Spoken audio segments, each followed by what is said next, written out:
मोदी जी ने तो कहा है 1 साल के लिए सोना मत खरीदिए। अगर मोदी जी कहें तो हम जीवन भर ही नहीं खरीदेंगे। अपनी बात मानेंगे आप मोदी जी? बिल्कुल मानेंगे।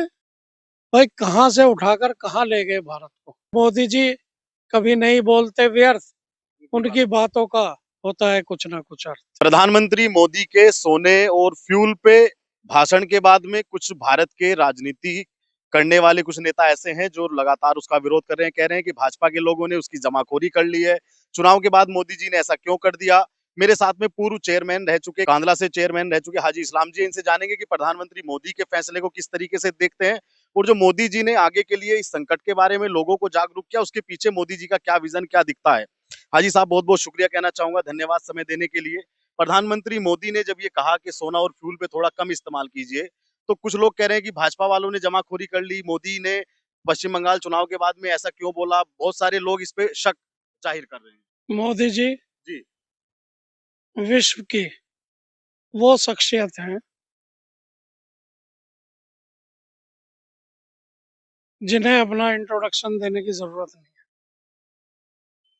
मोदी जी कभी नहीं बोलते व्यर्थ, और जब बोलते हैं तो उनका होता है कुछ ना कुछ अर्थ। मैं आपको बताना चाहता हूँ, जी। मेरी नज़र में वो इतनी महान शख्सियत है जो देशवासियों की जरूरतों को पूरा करने में सक्षम है।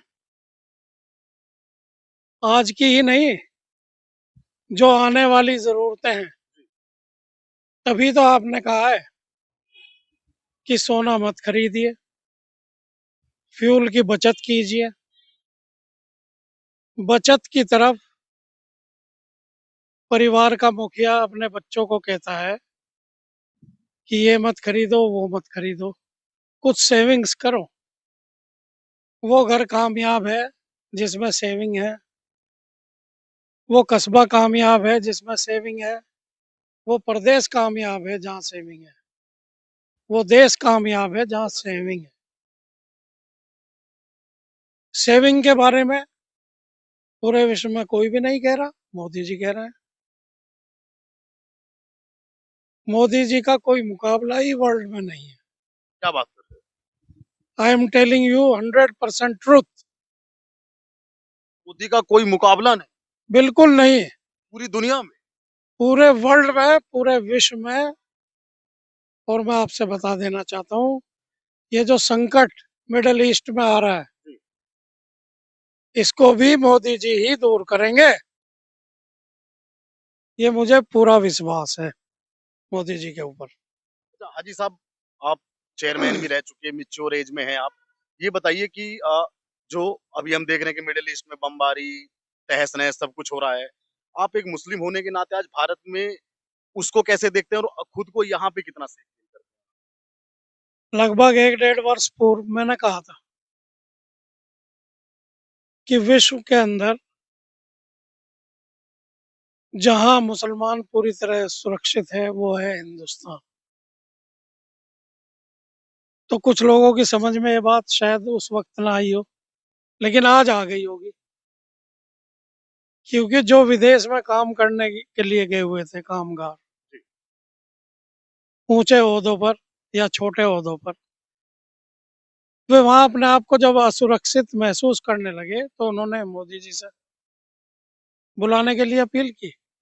मोदी जी ने व्यवस्था करी और उन सबको वापस अपने देश बुलाया। तो इसका मतलब क्या है? इसका मतलब यह है कि हिंदुस्तान में ही मुसलमान पूरी तरह सुरक्षित।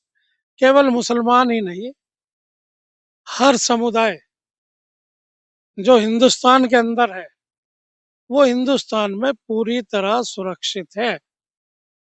क्यों सुरक्षित है, अब ये भी पूछिए आप मेरे से। क्यों सुरक्षित है हाजी साहब? क्योंकि हमारी जो पॉपुलेशन है 140 करोड़ से ऊपर है, और इस पॉपुलेशन के मुखिया हैं, इस परिवार के मुखिया हैं नरेंद्र मोदी जी। और जिस परिवार के मुखिया नरेंद्र मोदी जी हो, वहां तो असुरक्षा का भाव भी नहीं आ सकता। आप देखिए, पूर्व में भी सरकारें रही हैं।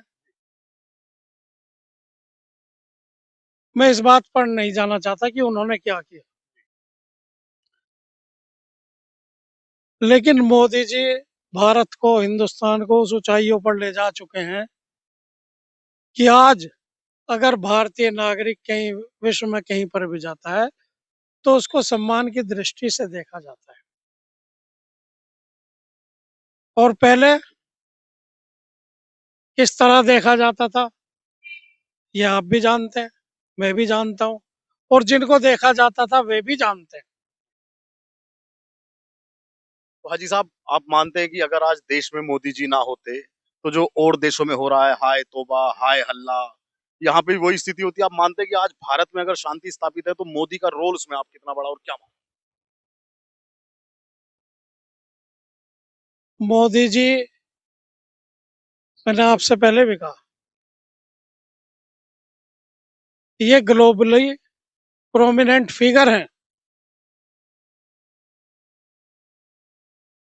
मोदी जी को अपने यहाँ जब देश इनवाइट करते हैं तो उन्हें फक्र महसूस होता है और रेड कारपेट बिछता है, उन्हें फक्र महसूस होता है। और जब मोदी जी की वाणी सुनते हैं तो सब मंत्र मुग्ध हो जाते हैं। मैंने अभी कहा था कि मोदी जी कभी नहीं बोलते व्यर्थ, हैं? उनकी बातों का होता है कुछ ना कुछ अर्थ। ये बताइए, अखिलेश यादव कह रहे हैं कि अभी तक तो सुनारों की दुकान पे लूट होती थी और अब सरकार कह रही है सोना मत बेचो, तो सुनार की पीठ तोड़ दी इस सरकार ने, वो ऐसा कह रहे हैं। हालांकि कुछ सुनार सरकार के पक्ष में खड़े हैं, वो कह रहे हैं कि ठीक है हमारे लिए देश पहले, हम ये सब नहीं करेंगे। मोदी जी ने तो कहा है 1 साल के लिए सोना मत खरीदिए। जी। अगर मोदी जी कहें तो हम जीवन भर ही नहीं खरीदेंगे। कितनी बात मानेंगे आप मोदी जी? बिल्कुल मानेंगे। भाई कहाँ से उठाकर कहाँ ले गए भारत को, ये मोदी जी की तो शख्सियत है। ऊंचाइयों पर जी। पूरे विश्व में परचम लहरा रहा है हिंदुस्तान का। जिस देश के अंदर 80 करोड़ से ऊपर को राशन फ्री दिया जा रहा हो, जो इलाज के अभाव में हमारे बीच में नहीं रहते थे, उनको आयुष्मान कार्ड के तहत कहीं 5 लाख का इलाज, कहीं 10 लाख का इलाज, किसी प्रदेश में 10 लाख का भी है मुफ्त।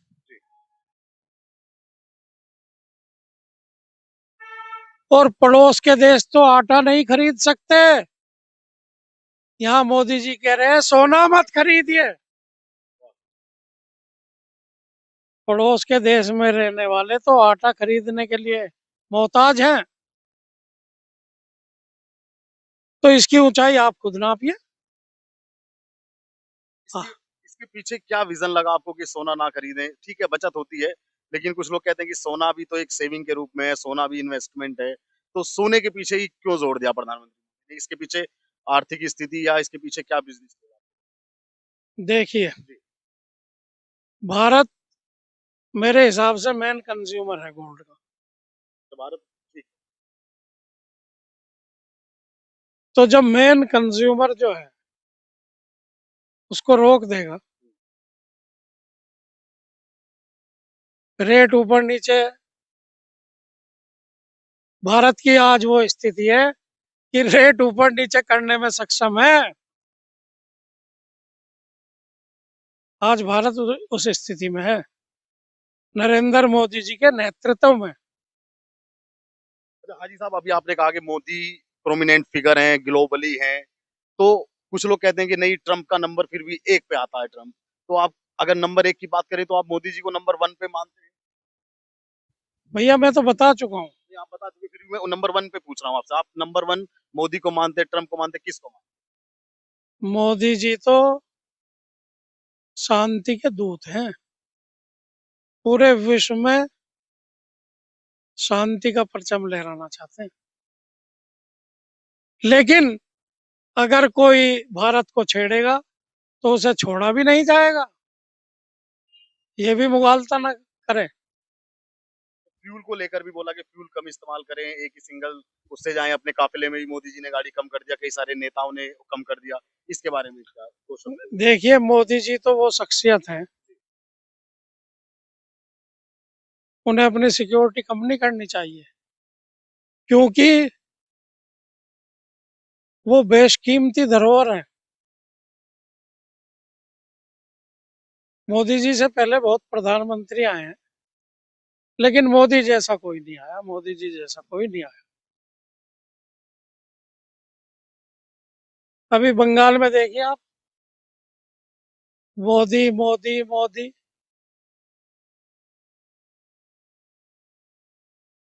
ऐसे चले मोदी कि ममता दीदी रो दी, ऐसे चले मोदी कि ममता दीदी रो दी। मैं अभी यही सवाल पूछने वाला था हाजी साहब कि जो लोग 24 के बाद में कह रहे थे कि मोदी तो गयो, मोदी का जादू भी चला गया, लेकिन हमने देखा बंगाल, हरियाणा, महाराष्ट्र, बिहार सब कुछ अपने पाले में और मोदी के दम पे। मैंने कुछ समय पहले कहा था कि कुर्सियों पर राज करते हैं कुछ प्रधानमंत्री, ये कुर्सी के साथ साथ अपने देशवासियों के दिलों पर भी राज करते हैं। दिलों पर राज करना आम बात नहीं है।